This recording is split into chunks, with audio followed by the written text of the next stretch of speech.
The next hadith is one that is very interesting, but some might find disturbing. So it's very important for us to shed some light on it. This hadith is attributed to the Prophet ﷺ. And basically, when he went to the Mi'raj journey, he narrates to us what he saw in the Mi'raj. And one of the things that he saw is the images of people being punished in the fire of hell. See, we believe that on the Day of Judgment, people go to hell. So we don't believe that the Prophet actually saw those people burning in hell, because they're not there yet. They're in Barzakh. However, Allah showed him images of how they will be punished in hell. So he saw the fire of hell. The Jahannam, the Prophet saw it during the Mi'raj journey. But those people that he describes as being punished, it's an image of them. Not the actual people, because they're in Barzakh.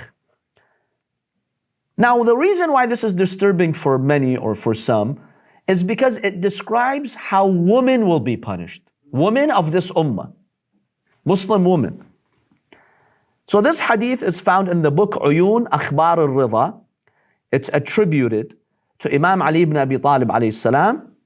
Imam Ali in this hadith states, I went to see the Prophet with Fatima alayhi salam.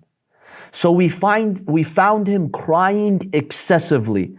We told him, may our lives be sacrificed for you, Ya Rasulullah. What is it that's making you cry? He said, Oh Ali, when I was ascended into the heavens in the Isra and Mi'raj, I saw a woman from my ummah in severe punishment. So I was surprised and shocked. I cried because they were being punished like that. And then the Prophet describes how they were punished. He says, I saw a woman, she was suspended from her hair. Basically, she's hanging from her hair. And I saw her brain boiling from inside her head. The second woman I saw is a woman who was hanging from her tongue. Imagine if you could hang someone from their tongue, that's painful. And then hot boiling water was being poured into her mouth. The third woman that I saw is a woman who was basically made to hang from her chest, from her breast. The fourth woman is a woman who was eating her own flesh, her own meat, and the fire is burning from underneath her. The fifth woman is a woman that I saw, her legs, her feet were tied to her hands. And in the fire of hell, scorpions and snakes were punishing her, were basically attacking her. And then I saw a woman that's blind, that's deaf, she cannot speak, she cannot hear, in a box of fire. And I saw her brain melting from her nose, coming down from her nose. And her body was cut into pieces. And then the Prophet describes a number of other women, how they were facing that punishment. You know, he, for instance, states that I saw a woman, her head looked like a pig and her body looked like a donkey. And she was experiencing 1 million types of punishment. Alf in Arabic means 1 million. So on and so forth. It's a long narration. Fatima alayhi salam, after the Prophet finishes this description, Fatima alayhi salam asked the Prophet, Ya Rasulullah, why are they getting this punishment, these women from your ummah? What's wrong? What happened? So the Prophet sallallahu alaihi wasallam begins to explain. He tells her, as for the lady, the woman, who's suspended from her hair, she would not cover her hair from non-mahram men. As for the lady who was hanging from her tongue, she would unrightfully hurt her husband and cause him stress and problems. As for the one who was hanging from her chest, she would not make herself available to her husband without any excuse.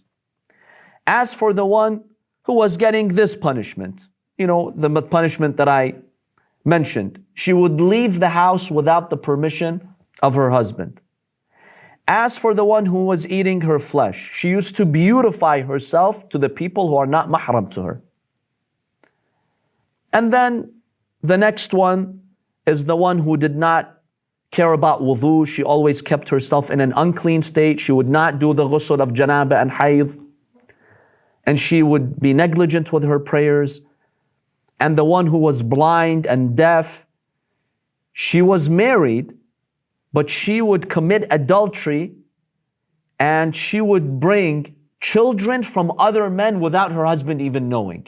Meaning she would get pregnant from other men. She committed adultery.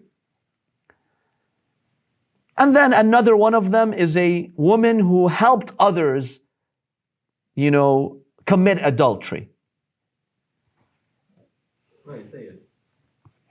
So the one with the breast, the hanging from the breast, she denied her husband from the sexual relationship? Yes, without a lawful excuse. That's a sin? Yes, it's a sin.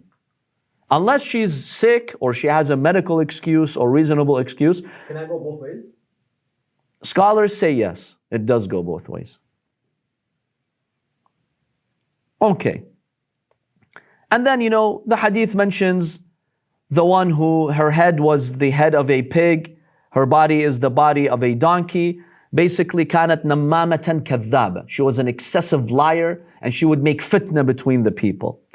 And then one of them was a female singer who would sing inappropriately, and she was very jealous of other people and she caused destruction to other people. I know many people will read this hadith that's found in our sources and they will be disturbed. All this punishment for these women, why? We have to understand the context of these hadiths. Historically, many of the social problems, family problems that occur is because of these examples the Prophet described. Now, men are not off the hook. We've been discussing hell for the last month or two. Most of the hadiths that describe those punishments, they're talking about men. So I don't want anyone to come and say, hey, how come there's a hadith that singles out women? No, Habibi. I saved this hadith till the last day of our class. So no one says that. We've been talking 2 months primarily about men being punished. And remember that hadith of Tabut? The worst of the worst people in hell, in that box, they're all men. None of them is a woman. So I just want someone to understand that context. Yes, this hadith is highlighting certain women who destroy their families. And the Prophet gives those examples. So one example is a woman who doesn't cover her hair. What does that mean, a woman who doesn't cover her hair? That means she deliberately goes in the presence of non-mahram men, in an environment, in a society that leads to corruption. It leads to illegitimate haram relationships. She's displaying her beauty carelessly, immodestly.